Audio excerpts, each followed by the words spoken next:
Muito bom dia.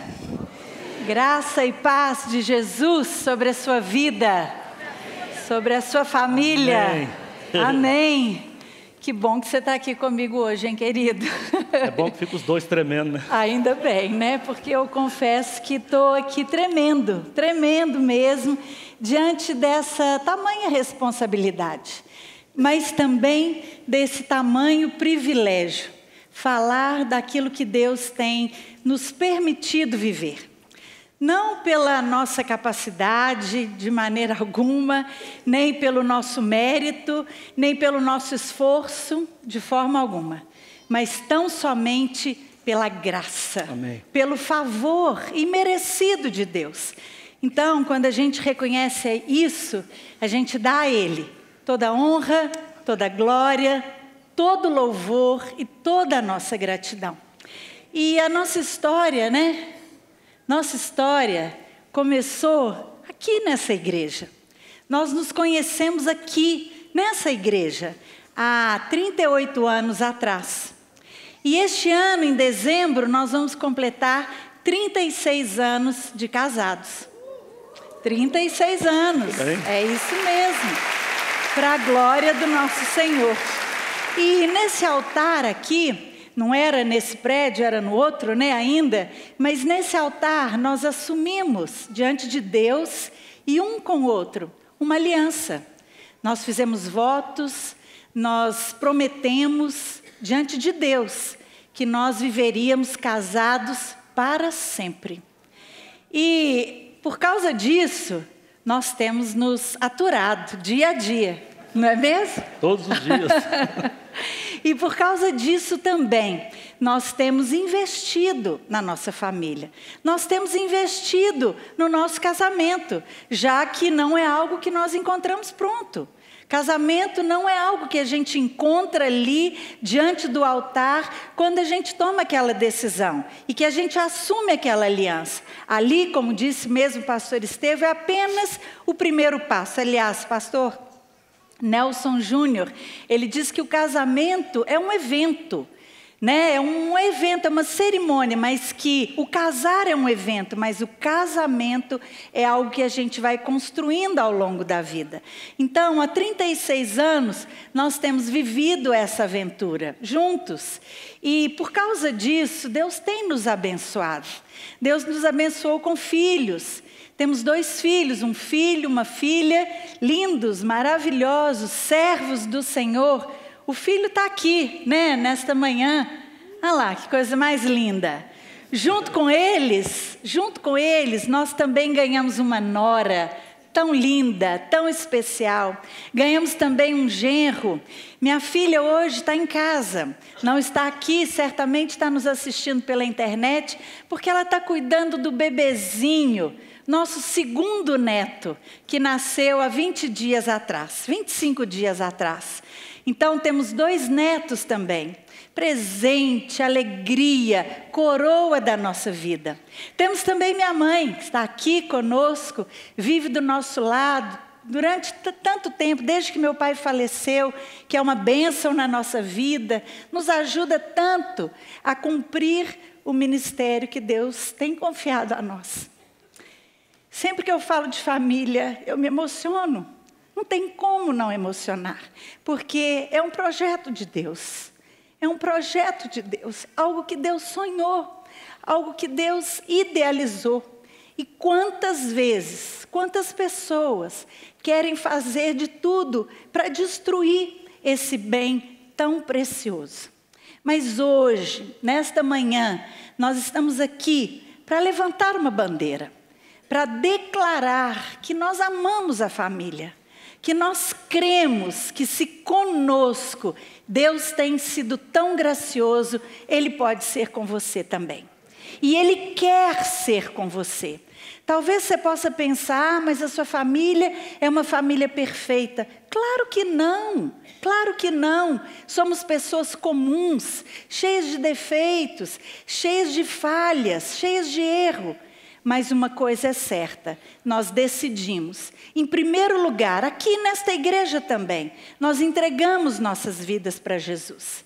Nós entregamos o controle, o domínio das nossas vidas, dos nossos corações ao Senhor em primeiro lugar. E, consequentemente, entregamos a Ele também a nossa família. Aqui nos conhecemos, aqui nos casamos, aqui tivemos os nossos 2 filhos, nesse altar os consagramos ao Senhor.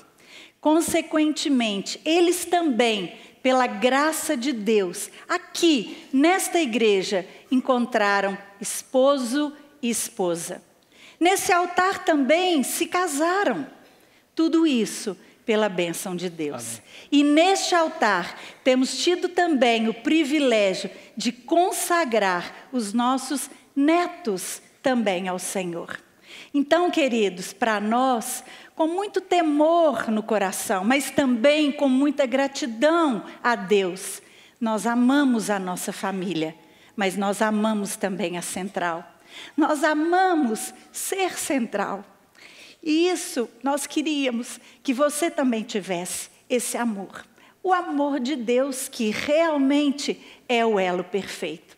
Que privilégio para nós. Não é verdade, querido? Completamente verdadeira. Essa minha mulher é uma coisa, né, gente? Por isso que eu estou casado com ela tanto tempo assim, viu?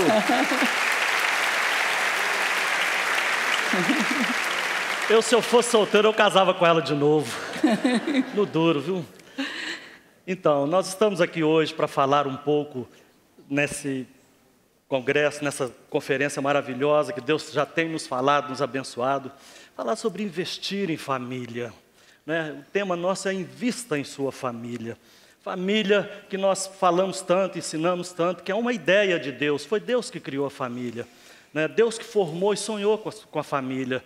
Deus criou a família de uma maneira completa, uma família geral. Mas Ele também criou uma família para Ele, que é essa igreja, que são as igrejas compradas pelo sangue de Jesus. Essa é a família de Deus. A palavra de Deus nos afirma isso, E eu queria conversar um pouco com você sobre família. Talvez tudo que você tem ouvido aqui esses dias te leva a pensar assim, puxa, minha família não é nada disso que vocês estão falando aí, que os pregadores falaram, que o pastor Estevão falou, que a família é um ninho, você fala assim, a minha família é um ninho de gato, Então, eu não sei como é a sua família, como tem sido a sua vida, mas eu quero dizer para você sobre investir na sua família.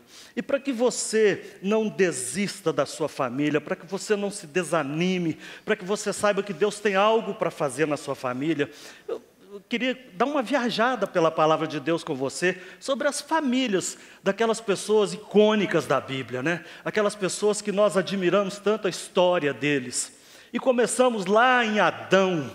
Que família que Adão tinha, Deus criou, formou Adão, formou Eva, entregou para ele, mas o filho de Adão matou o outro irmão. Já começou a família desse jeito. E a gente vê ao longo da história, Deus viu a humanidade corrompida. A Bíblia diz que a terra estava cheia de violência e de corrupção do homem, muito parecido com os nossos dias. Deus levanta um homem que era íntegro, um homem que era reto, um homem que achou graça diante dele e falou, você vai construir um navio, vai salvar a sua família e vai salvar a criação. E esse homem construiu aquele navio, sobreviveu ao dilúvio com seus filhos, com a sua família, mas o que aconteceu logo depois? Aquele homem estava embriagado e um dos seus filhos lhe descobriu a nudez. E por conta disso, Noé amaldiçoou seu neto Canaã. E ali já começou novamente um conflito naquela família. A gente admira tanto a vida de Abraão, falamos dele como um homem da fé, um pai da fé, o pai de multidão, um homem que Deus deu promessas para ele. Mas se você for ver a história de Abraão, que coisa impressionante. Abraão peregrinou junto com o seu sobrinho Ló. Ele andou com Deus, mas não conseguiu andar com o seu sobrinho. Houve uma divisão. Dentro da família de Abraão, ele foi envolvido num triângulo interesseiro. Sara queria muito um filho, mandou que ele tivesse esse filho com a sua escrava. Era uma lei entre os caldeus. E Abraão se antecipou a Deus e teve aquele filho. Mais tarde, quando Deus lhe deu um filho da promessa, os 2 meninos começaram a brigar. E diz a palavra de Deus que Ismael debochava, caçoava de Isaac, e aquilo levantou uma ira no coração de Sara, e ela disse para Abraão: Abraão, manda essa escrava embora junto com o filho dela, ele não vai ficar aqui mais, e pôs eles para fora. E aquele menino foi peregrinar, e hoje, até hoje, as descendências são inimigas. Por quê? Porque Abraão se envolveu nisso. Abraão teve aquele filho Isaque. Um dia, cuidando do seu filho Isaque, ele mandou que um servo buscasse nos seus parentes uma esposa para ele. Poxa, que pai bacana que fazer isso com o seu filho, né?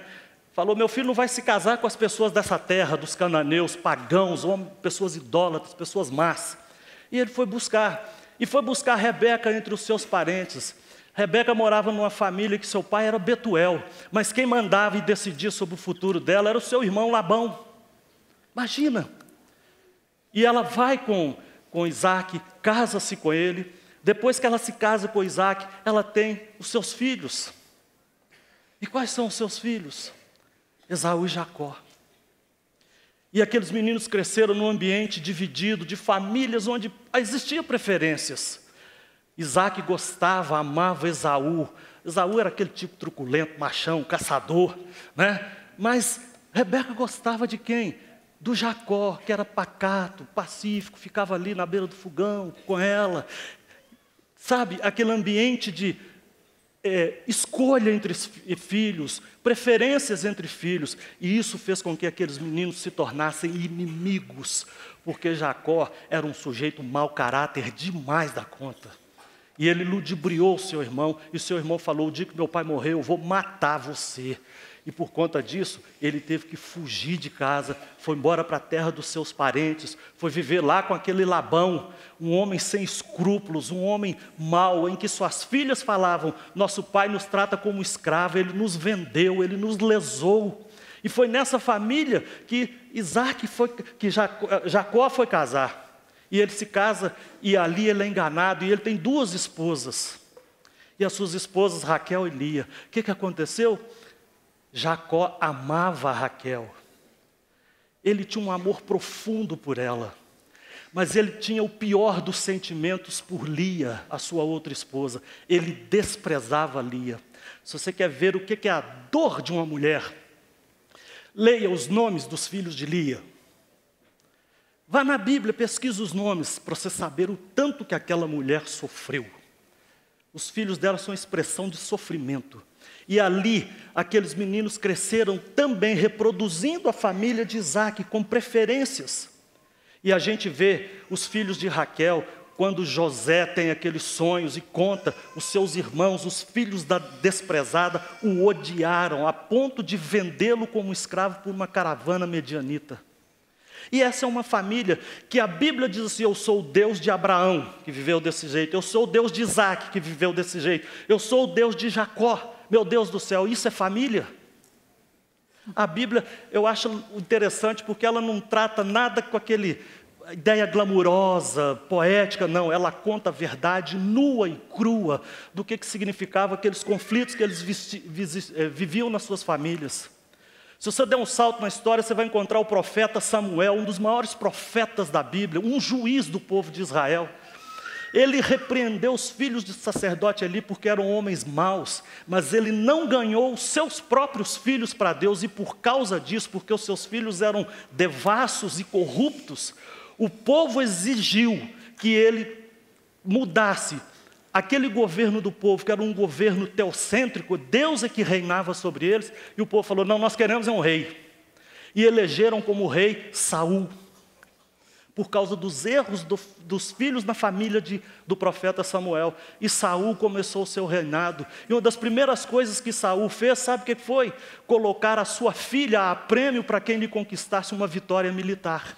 E foi assim que Davi se tornou o marido de sua esposa Mical. Prêmio, a filha dele se tornou um prêmio para aquele homem. E a gente vê Davi entrando nessa história, e a gente vê a família de Davi, um dos piores exemplos que você possa ter de família. Se você quer ver uma família ruim, olha para a família de Davi. Um homem segundo o coração de Deus, mas que não cuidou, não investiu na sua família. E a história de Davi começa com isso, com essa esposa que chegou a desprezá-lo, né? E por isso ela se tornou uma mulher estéril, não teve filhos. A gente vê os filhos de Davi. Davi tinha 6 mulheres e ele se envolveu num adultério com a mulher de um soldado. Aquilo trouxe uma maldição sobre a sua vida. Depois a gente vê os filhos de Davi. A gente vê a sua filha Tamar sendo estuprada pelo seu irmão Aminon. A gente vê Absalão, irmão de Tamar, mata Aminon. O seu tio Joabe mata Absalão. Foi uma sequência de mortes. Salomão sobe ao trono e manda matar o seu primo Joabe. E depois o irmão de Salomão, Adonias, filho de Davi, fala assim: eu vou reinar. E quis usurpar o trono. O que Salomão faz? Manda matar o seu irmão. Essa era a família de Davi. Legal? Você queria ter uma família dessas? Você está achando que para nisso? A família de Jesus, a Sagrada Família, como alguns dizem, a família de Jesus era um negócio complicado. Teve uma certa ocasião que eles se reuniram e foi Maria com seus irmãos, foram numa casa onde Jesus estava pregando para prender Jesus porque achavam que ele tinha ficado doido. Quando Jesus estava morrendo na cruz, o que ele falou? Ele disse para João, falou: João, eis aí a tua mãe, mulher, eis aí o teu filho. Ele entregou a sua mãe aos cuidados de João e não aos cuidados dos seus irmãos que não criam nele. Aí você olha assim, você fala assim: puxa vida, minha família até que é joia.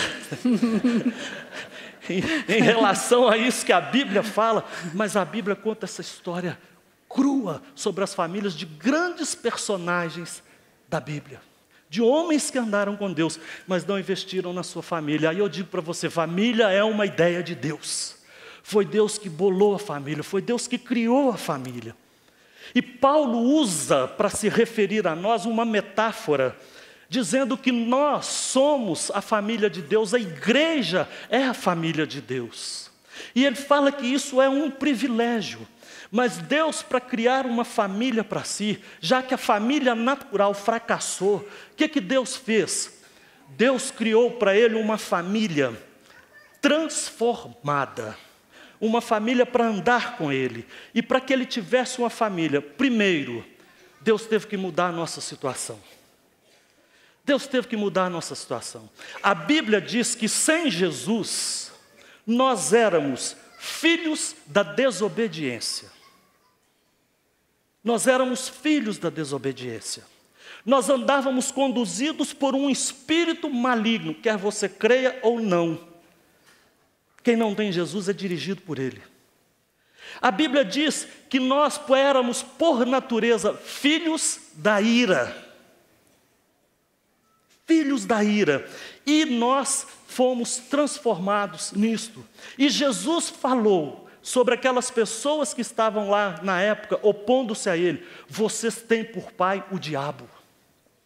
Que pesado que é isso. Mas o que Deus fez? Deus nos transformou de filhos da desobediência, de filhos da ira, de filhos do diabo, para filhos de Deus em Jesus. Amém. A palavra de Amém. Deus diz que a todos quantos o receberam, deu-lhes o poder de serem feitos filhos de Deus, a saber, aos que creem no seu nome. Portanto, nós já não somos estrangeiros, nem forasteiros, nem estranhos a Deus, mas somos concidadãos dos santos, membros da família de Deus. Essa que é a família de Deus. A família de Deus, para ser pertencente a Ele, para Deus se relacionar com ela, Deus primeiro nos regenerou. Gerou de novo, mudou a nossa vida espiritual interior. Deus nos justificou, ou seja, nos deu o direito legal de estarmos na presença dEle. Deus, além disso, nos adotou como filhos. Fomos adotados por eles. E Deus nos santifica, ou seja, vai nos dando cada dia mais autoridade para podermos ministrar a família, porque santificação é o que te capacita para ministrar a sua família. Esta é a família de Deus. Esta é a família que somos nós, aqueles que já entregaram sua vida para Jesus. E esta é a família que nós podemos falar que é o nosso ninho, que é onde vamos crescer, que é onde vamos ser formados e influenciar a sociedade. E não as famílias que as pessoas estão querendo criar aí hoje em dia, que não tem nada a ver com o propósito de Deus. A família de Deus é essa. A família de Deus somos nós que somos lavados, regenerados por Ele. E Deus quer que nós investamos nas nossas famílias. A família não nasce pronta, ela não aparece do nada, é algo a ser construído todos os dias, tijolo por tijolo, esse edifício vai ser construído. Família precisa de investimento, e para isso nós precisamos de sensibilidade, precisamos de discernimento, precisamos de atenção, nós precisamos de cuidado, nós precisamos de uma vigilância permanente, porque nunca, para não parafrasear alguém, nunca antes na história desse país, a família foi tão atacada como tem sido nos nossos dias, porque sabe que se destruir a família, vai destruir tudo. A família de Deus é essa. E Deus fala para nós, invista nessa família. E Jesus nos deu uma dica. Jesus nos ensinou como nós vamos investir na nossa família. Como é que temos que investir na nossa família, Ana Cláudia? Eu queria convidar você, então, a abrir a sua Bíblia no livro de Mateus, capítulo 6, verso 5 em diante. Nós já cantamos isso daqui hoje. Nós já cantamos essa oração que Deus nos ensinou a orar.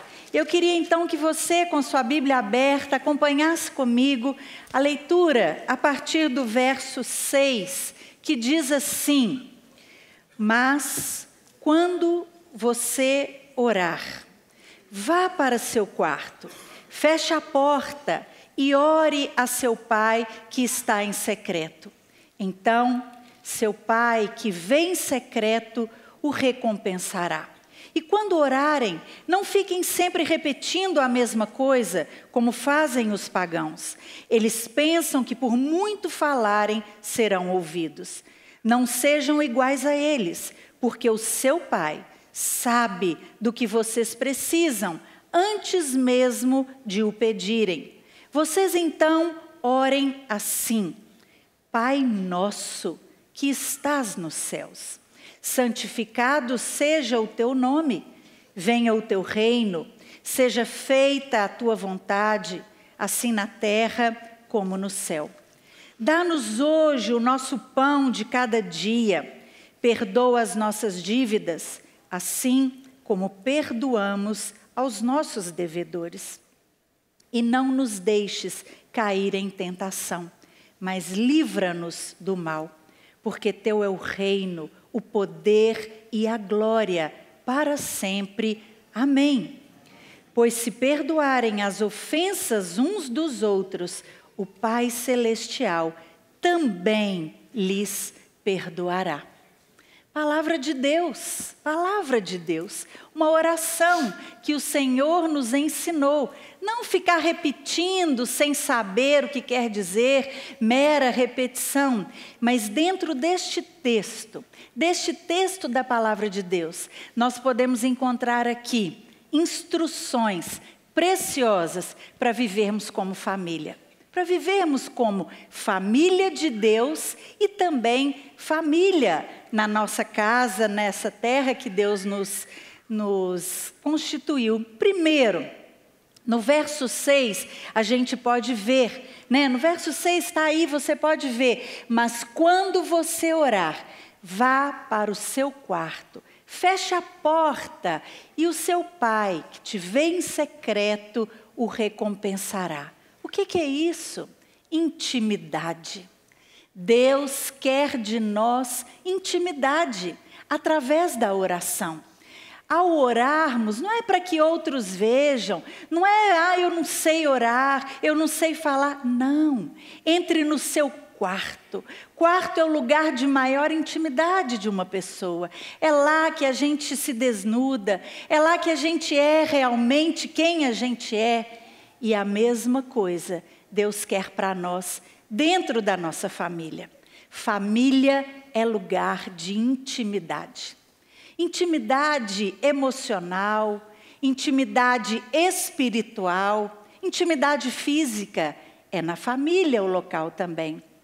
E assim como a oração nos liga a Deus em intimidade, o diálogo dentro de uma família favorece esta intimidade também. E como esse diálogo tem sido roubado dos dias de hoje. Como esse diálogo cara a cara tem sido substituído por mensagens de WhatsApp, por postagens na internet. Vimos um teatro ontem aqui que nos mostrou isso muito bem. Como este diálogo tem desaparecido de nossas famílias e, consequentemente, quão pouca intimidade temos vivido. Hoje, nesta manhã, através deste texto, desse verso que às vezes a gente já repetiu tantas vezes em nossa vida, nós queremos trazer a lembrança, trazer a memória que Deus quer ter intimidade conosco, através da oração, através do nosso íntimo, mas nossa família precisa ser lugar também de intimidade. Muitas vezes isso se torna mais fácil para as mulheres, que conversam mais, faz parte da sua natureza, conversar mais, perguntar mais. E muitas vezes a gente ouve queixas em conversas, em aconselhamentos. Mas meu marido não conversa, meu marido é calado, vive na frente da televisão. Que hoje isso caia por terra, em nome de Jesus. Meus filhos vivem trancados dentro do quarto, eu não consigo trocar uma palavra com ele. Que nesta manhã, em nome de Jesus, isso caia por terra. E que nossa família, em nossas famílias, seja lugar de intimidade. Pratiquem o diálogo. Assim como a oração, o diálogo é um hábito que nós precisamos desenvolver ao longo da nossa vida. E um hábito precioso demais. Muitos casais têm vivido aí crises, brigas, simplesmente por falta de diálogo.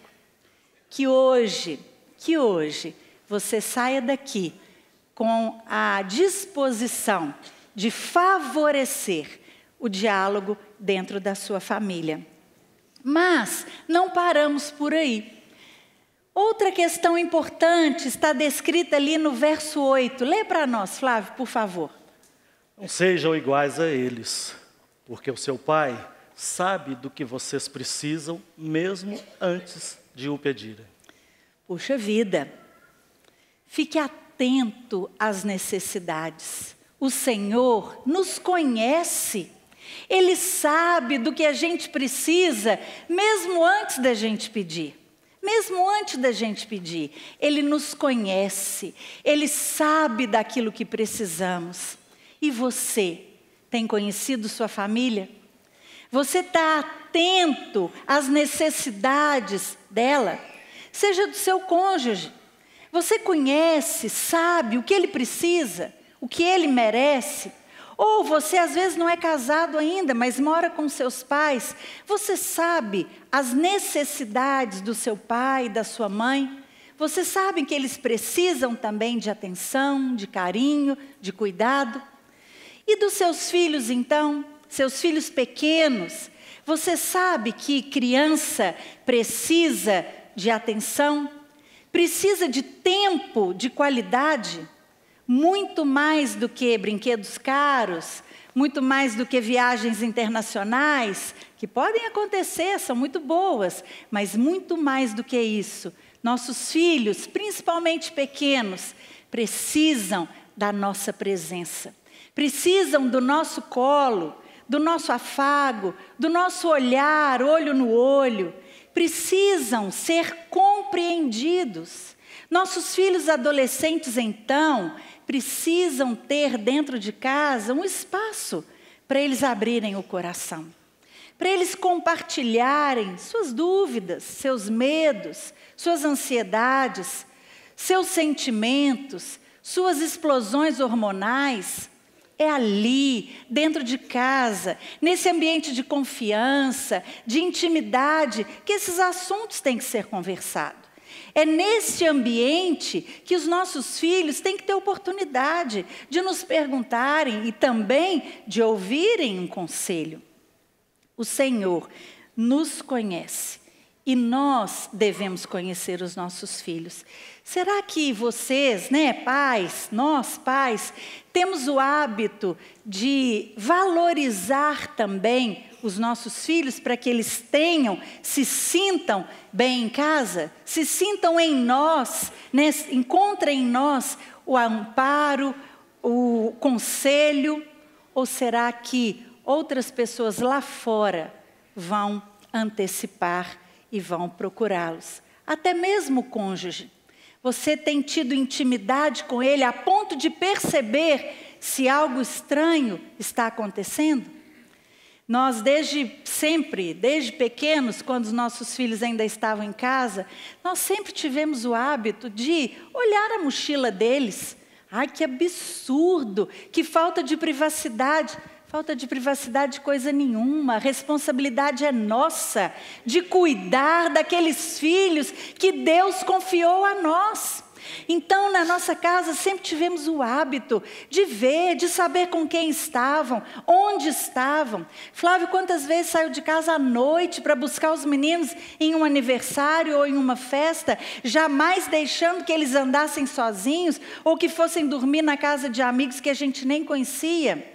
Hábitos, zelo com aqueles que o Senhor confiou a nós. Atentos às necessidades, não apenas necessidades materiais, mas principalmente as necessidades emocionais. Queridos, nós temos um diabo que ronda ao nosso redor. Um ladrão que vem somente para matar, roubar e destruir, e que quer roubar a mente e o coração dos nossos filhos.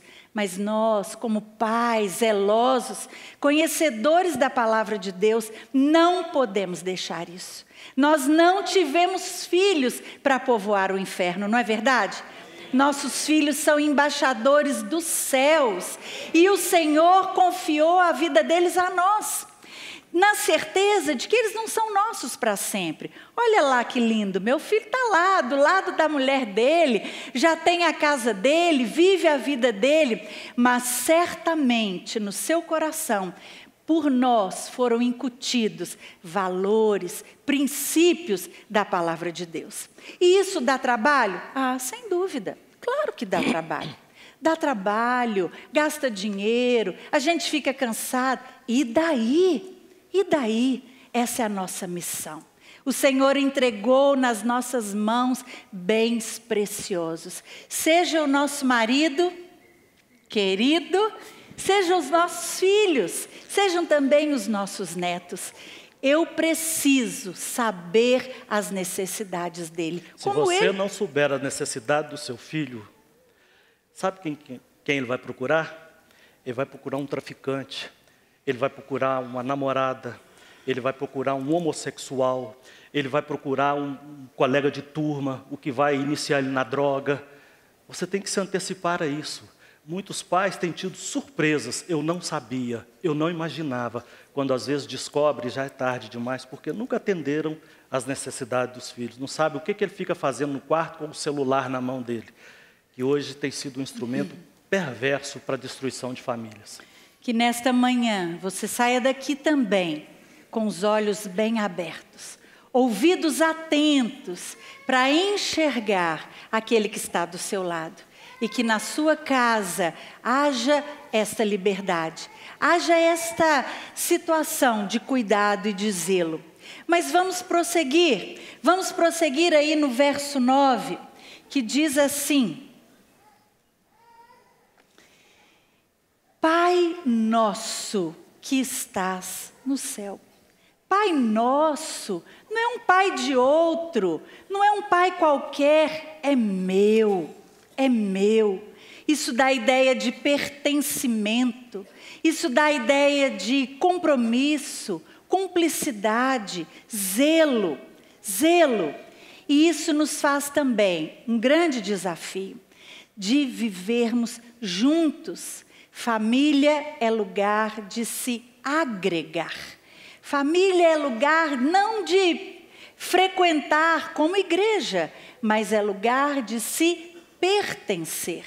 Eu faço parte desta família e, consequentemente, eu tenho também obrigações, eu tenho responsabilidades. Nós temos dentro de uma família, uma relação familiar, nós somos independentes, nós temos que criar nossos filhos para serem autônomos. Mas junto com isso, ao mesmo tempo, nós temos que ter uma relação de interdependência. Casa não é como rodoviária ou aeroporto, em que as pessoas entram e saem na hora que querem. Não. Casa, família, é lugar de compromisso, de relacionamento, mas é lugar também de aconchego, de agregar. O Salmo 128 nos fala muito bem sobre isso. Aliás, é o salmo que nós temos aqui gravado na nossa aliança de casamento. Feliz aquele que teme ao Senhor e anda nos seus caminhos. Ao redor de sua casa, sua mulher estará ali, seus filhos em volta da sua mesa. Então, casa é lugar de agregar família. Não pode existir isso, vai quem quer, na hora que quer, cada um come com um prato na mão, no seu quarto. Não. É importante assentarmos em volta da mesa. Mesa é lugar de convívio, é lugar de conversa, é lugar de relacionamento. Nossa casa tem que ser aquele ambiente gostoso. Com isso não estou falando nada de luxo, de ostentação, nada disso. Mas um ambiente gostoso, um ambiente aconchegante, em que os filhos podem levar amigos, em que os filhos querem. Mãe, posso levar um amigo para almoçar? Pode. Posso levar uma amiga para dormir? Pode. Nossa casa tem que ser um lugar atraente, um lugar aconchegante, um lugar que tem uma comida gostosa quando eles querem ir, custe o que custar, né? Tenho aqui minha mãe que me ajuda, se desdobra para a gente dar conta disso, de sair do culto aos domingos, mas ter sempre uma comida gostosa para os filhos chegarem, para os netos chegarem também. O netinho já chega em casa e fala: vovó, tem surpresa? Casa de vó tem que ter surpresa, tem que ter alegria, tem que ter um chocolatezinho escondido lá, que ele já sabe o esconderijo, já vai direto lá, né? Nossa casa é um lugar de aconchego. É um lugar em que a gente pensa em quem a gente ama, que a gente faz uma comidinha gostosa e que os nossos filhos têm prazer e liberdade de trazer amigos, de levar convidados e sentir o ambiente da casa, o ambiente gostoso. Sabe por quê, queridos? Se nós não tivermos, ele vai procurar isso na casa do outro. Ele vai procurar isso na casa de, às vezes, pessoas que a gente nem conhece. E sabe o que mais? Às vezes ele vai querer sair logo de casa, se casar com a primeira pessoa que aparece, só para se sentir livre daquela casa. Não, de forma alguma. Nossos filhos têm que ter um aconchego perto de nós, porque ali, o lugar que a gente conversa sobre a Bíblia, ali é o lugar que a gente fala bem da igreja, não é verdade? É ali, ao redor da nossa mesa, que a gente valoriza os nossos pastores, que a gente valoriza os nossos líderes, que a gente valoriza a presença de Deus. Se ele não encontrar isso em casa, certamente ele vai procurar em lugares que possivelmente não terão os mesmos valores que os nossos. Então, seja amoroso, agregue perto de você a sua família. Muito bem, vamos remir o tempo porque os dias são maus, né? A palavra de Deus continua dizendo, Jesus mostrando qual que tem que ser a nossa relação com o nosso Pai, como que é a relação da família de Deus e que se transfere a relação com nossas famílias. Ele diz assim: venha o teu reino, faça-se a tua vontade, assim na terra como no céu. Jesus está nos ensinando ali que nós precisamos deixar clara a nossa autoridade paterna. o que a gente tem visto acontecer nos dias hoje é que os pais têm se desdobrado, trabalhado muito para promover a felicidade dos filhos. Que nós temos visto os pais honrando os seus filhos, mas a gente não tem visto os filhos honrando os seus pais, que é o que a Bíblia manda. Os pais se desdobram para isso, honram os filhos, e os filhos têm se tornado verdadeiros tiranos dentro de casa. Ai, filhinho, ai, eu não sei o que eu faço. E o filho passa a ser o dominador do lar. Esse papel precisa ser invertido. Isso precisa ser mudado. A palavra de Deus nos ensina que o princípio da honra e da autoridade, primeiro a autoridade vem do pai, e a honra é obrigação do filho. Nós precisamos mudar isso nas nossas famílias. Precisamos mudar por quê? Porque muitos pais não têm compreendido bem esse princípio de Deus. Há 3 formas de nós exercermos autoridade, basicamente.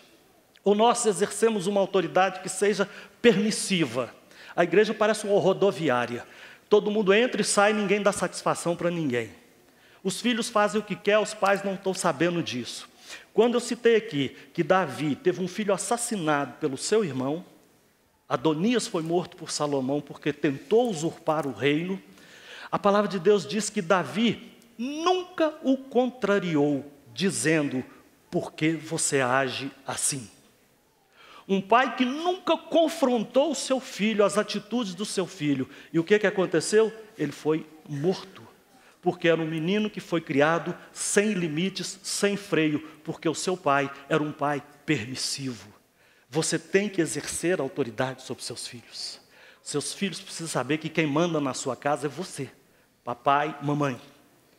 Isso precisa ficar claro, porque isso traz segurança para ele. Também, você não pode ser um pai autoritário, aquele tipo tirano, aquele que entra gritando dentro de casa e ganha todas as coisas no grito. Como diz o meu amigo João Leite, né? Se a gente ganhasse alguma coisa no grito, porco não morria. Já viu como é que o porco grita quando você pega ele? Se alguma coisa fosse ganha no grito, o porco não morria. Então não adianta você entrar em casa esbravejando, gritando, a mulher morrendo de medo, os meninos saem tudo correndo, seu pai chegou, e cada um, até o cachorro, ó, vai embora. Então, o que acontece? Esse tipo de autoridade não funciona, você sabe por quê? Porque os filhos não absorvem isso, eles não introjetam isso, eles não assimilam isso, e cria aquele ambiente de austeridade, de cobrança, de castração. E quando essas pessoas, esses meninos crescerem, a primeira oportunidade eles saem de casa. E o que acontece? Os pais ficam sozinhos. Por quê? Porque não aprenderam a interiorizar os valores da honra, da disciplina, e o medo não vai proporcionar isso na vida deles. A Bíblia tem um exemplo de um homem assim, Nabal. Nabal era um homem tão duro, tão cruel, e a Bíblia diz que ele era um homem tão mau que ninguém conseguia conversar com ele. E por conta disso, ele morreu. E a sua mulher acabou se tornando a mulher de Davi. Por quê? Porque ele era um homem intratável, inacessível. Então, nós precisamos ter cuidado ao exercermos a paternidade. Não pode ser permissiva, não pode ser autoridade. Qual que tem que ser, então? A paternidade centrada em Jesus. O que é essa relação de Jesus com o Pai? Ele diz lá em João 10, 27, ele fala, né, que as minhas ovelhas ouvem a minha voz, eu as conheço e elas me seguem. Eu lhes dou a vida eterna e ninguém vai tomá-las da minha mão.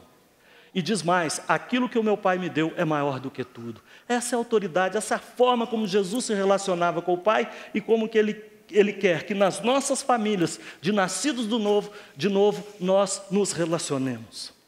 E Ele continua nos ensinando, o pão nosso de cada dia, dá-nos hoje. Ele está falando aqui é de provisão. Você precisa ser o provedor da sua família. É difícil dizer isso hoje.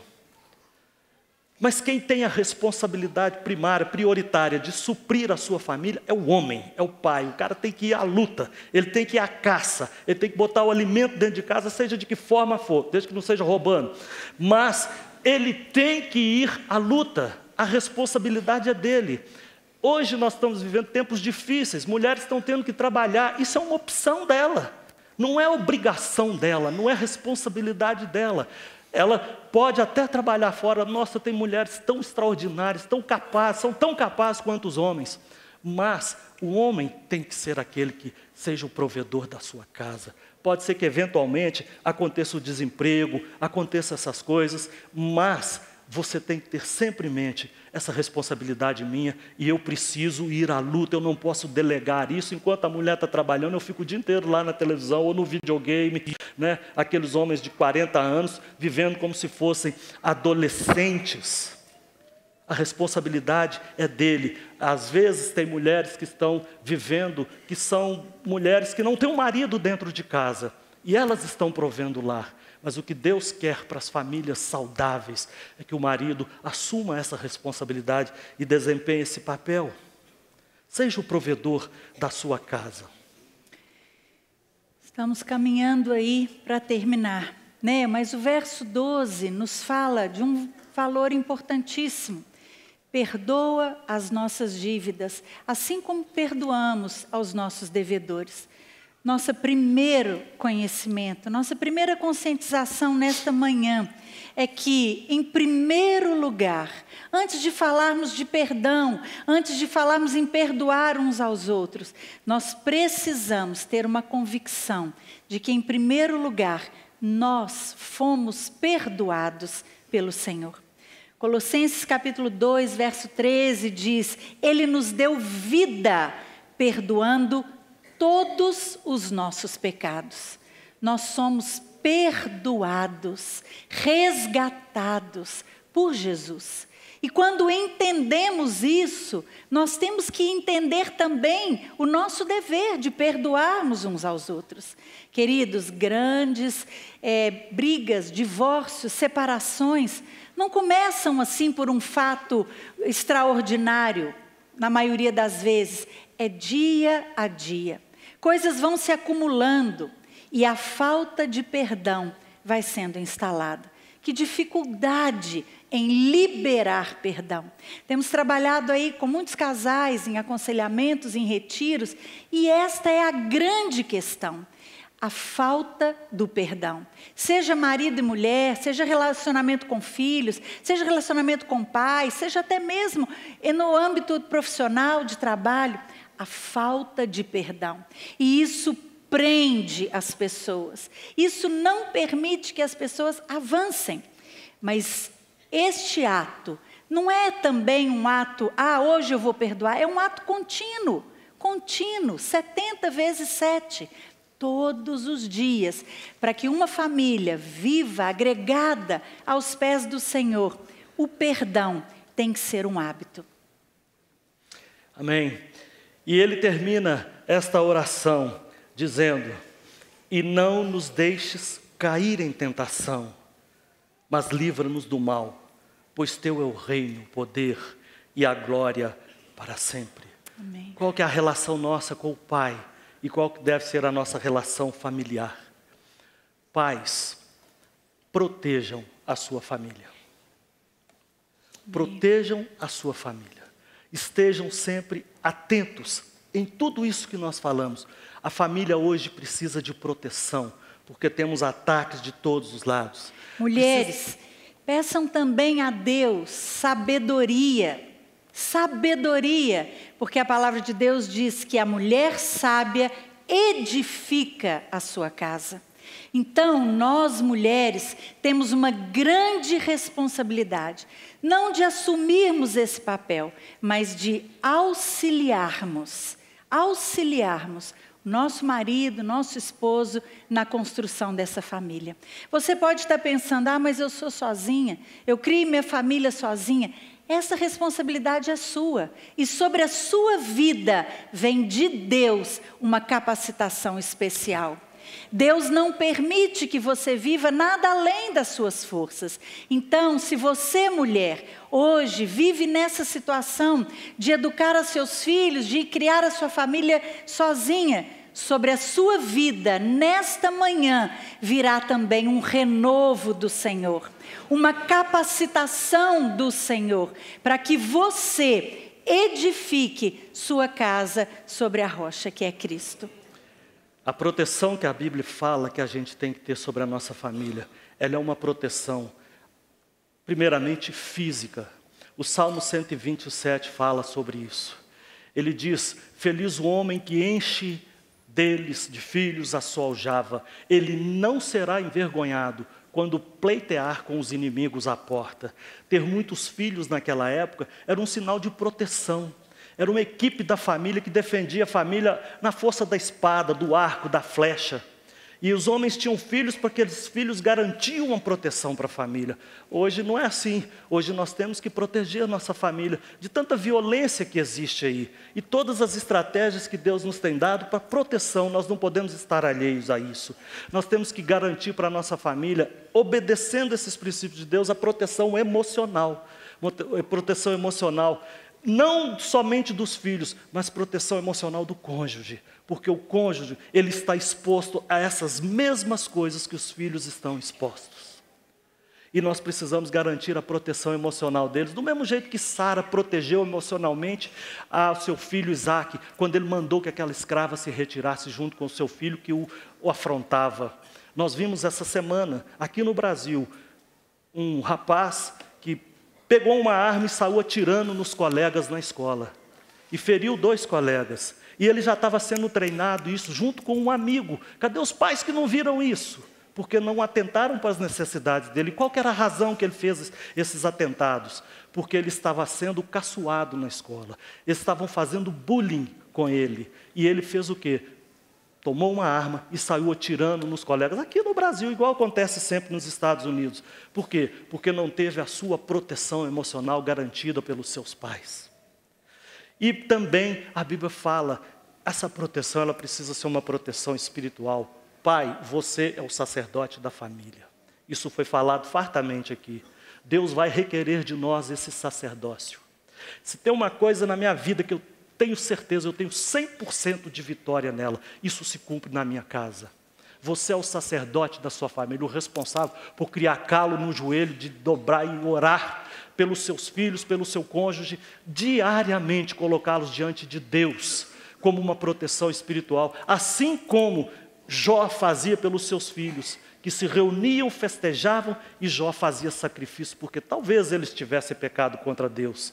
Ele garantia a proteção espiritual dele. Então, isto que Jesus nos ensina, a relação que ele tinha com o Pai, que ele fala, nós temos que ter essa relação com Deus, isso se aplica à nossa vida, às nossas famílias. Talvez, você vendo esses princípios, você fala, isso não acontece na minha vida. Isso não acontece. Mas Deus tem sempre um novo caminho para nós. Deus tem sempre, não digo uma segunda chance, Deus tem uma outra chance. Porque ela se renova quantas vezes nós necessitamos dela. Amém. Hoje é um tempo de nós colocarmos as nossas famílias diante de Deus. Amém. De nós orarmos pelas nossas famílias. De nós começarmos diante de Deus com um propósito. Deus, eu vou investir na minha família.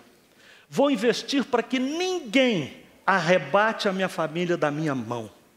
Seja quem for. Ninguém vai arrebatá-la da minha mão, porque é assim que Jesus faz com a sua família, com a sua igreja. Amém. Nós vamos curvar as nossas cabeças nessa manhã. Nós vamos orar pelas nossas famílias, orar pela sua vida. Antes de orarmos, eu quero te fazer ainda uma pergunta nessa manhã. Talvez você também pense assim, eu sozinho não vou dar conta disso. Eu sozinho, como vou conseguir? Mas eu quero te dizer que com Jesus, na nossa vida, na nossa família, o impossível se torna possível. Então, meu primeiro apelo para você nessa manhã é para que venha aqui na frente, você que ainda não tem Jesus no controle da sua vida. Você talvez já ouviu falar dele, tem ouvido falar, mas ele ainda não está no controle da sua vida. E nesta manhã, você quer entregar a sua vida para ele. E entregando a sua vida, consequentemente também a sua família. Tem alguém aqui nesta manhã que quer entregar sua vida para Jesus? Vem aqui na frente, porque nós queremos orar por você. Não é lugar de constrangimento, não é lugar de insistência, mas é lugar de apoio, de auxílio, de nós dependermos do Senhor. Tem alguém aqui nesta manhã, nesta condição? Se não, eu quero crer que você já entregou sua vida para Jesus, porque sem Ele, certamente não conseguiremos conduzir a nossa vida e nem tampouco a nossa família. Mas eu quero fazer um apelo também, para que você, ao ouvindo tudo isso, reconhece que precisa da ajuda do Senhor. Temos aqui uma pessoa, glória a Deus, graças a Deus, graças a Deus. Você reconhece que precisa de Jesus, você quer Jesus na sua vida? Como é seu nome? Maria Aparecida. Temos outra pessoa aqui também, glória a Deus por isso. Como é seu nome, querido? Tatiane. É isso mesmo, sabe? Às vezes você pode estar constrangido. Não existe constrangimento. Nós sozinhos sentimos mesmo incapazes.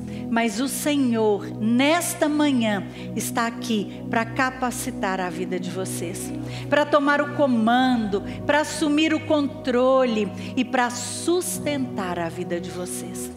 Deus querido, muito obrigada.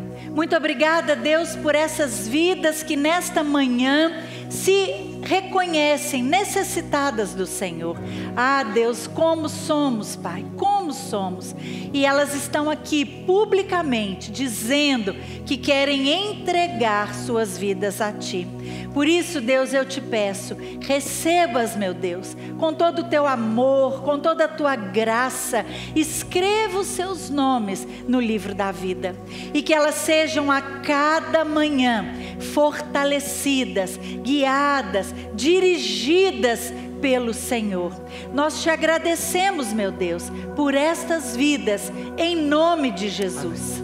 Amém, amém. Vira para lá. Como é que a igreja recebe essas queridas? Muito bem, muito bem. Bem-vindas à família do Senhor. Bem-vindas à família de Deus. Convido vocês para chegarem ali do lado. Tem uma pessoa ali para te dar um abraço, para dar uma palavra para você. Glória a Deus. Sem Jesus não é possível. Mas talvez você já tenha Jesus no controle da sua vida. Ainda assim, você sente necessidade da ajuda, do apoio, do sustento, do renovo do Senhor. Talvez você seja casada, talvez não. Talvez você já teve um casamento frustrado. Não importa. Nesta manhã, Deus quer renovar a graça e a bênção dele sobre sua vida. Se você, como família, quer receber de Deus essa capacitação, eu te convido a ficar de pé. Te convido a ficar de pé no seu lugar. Talvez você tenha filhos que estão desviados, afastados do Senhor, filhos que estão envolvidos com práticas que a palavra de Deus condena, amizades que a palavra de Deus reprova. Talvez você esteja precisando nesta manhã colocar a vida dos seus filhos. Talvez o seu marido já esteja longe, ou a sua esposa esteja longe. Hoje é dia de nós orarmos como igreja a Deus, pedir que Ele traga para nossa realidade isso que Jesus nos ensinou. E se esse é o desejo do seu coração, nós queremos como igreja orar nesta hora. Queria que você curvasse a sua cabeça. Curvasse agora e você aí no seu lugar, com as suas palavras, orasse a Deus, pedindo a Ele sobre a sua vida, sobre a sua família.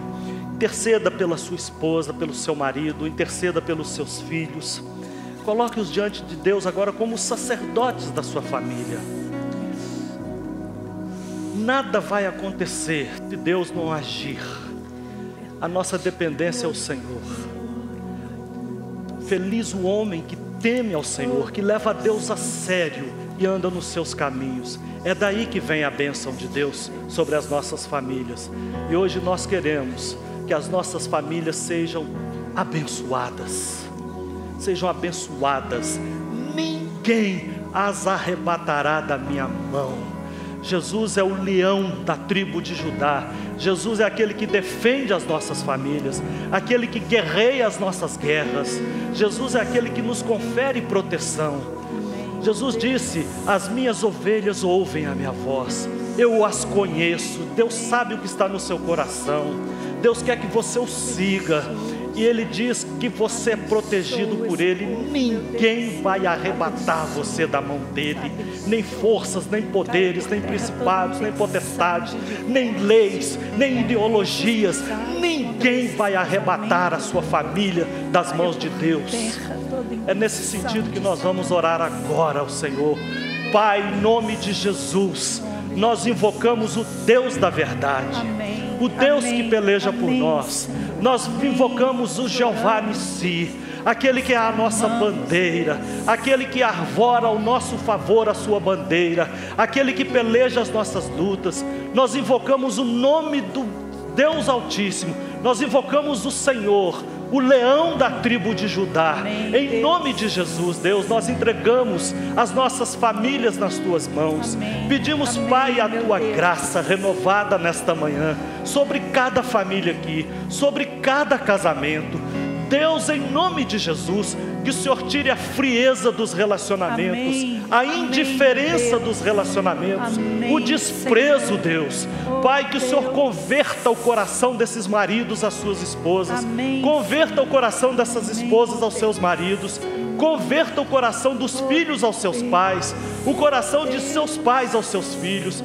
Pai, que o Senhor faça aqui nesta igreja, que chama pelo teu nome, Deus, essa igreja comprada pelo sangue de Jesus. Deus, em nome de Jesus, que venha uma graça sobre nós nesta manhã. Que venha uma unção dos céus nesta manhã, uma unção do Espírito da graça. Ó Deus, e traga um renovo, um frescor sobre as famílias aqui. Nós queremos famílias saudáveis, nós queremos famílias vitoriosas. Meu Deus, em nome de Jesus, eu te peço que haja um espírito de vitória sobre cada marido aqui, ó Deus. Que esses homens sejam levantados na força do Senhor, ó Deus, para exercer o papel de pais, de maridos, de líderes, de sacerdotes. Deus, eu te peço em nome de Jesus, Pai, que venha um espírito de vitória sobre esta igreja. Deus, que venha um espírito de amor sobre essas mulheres, de força e de vigor do Senhor.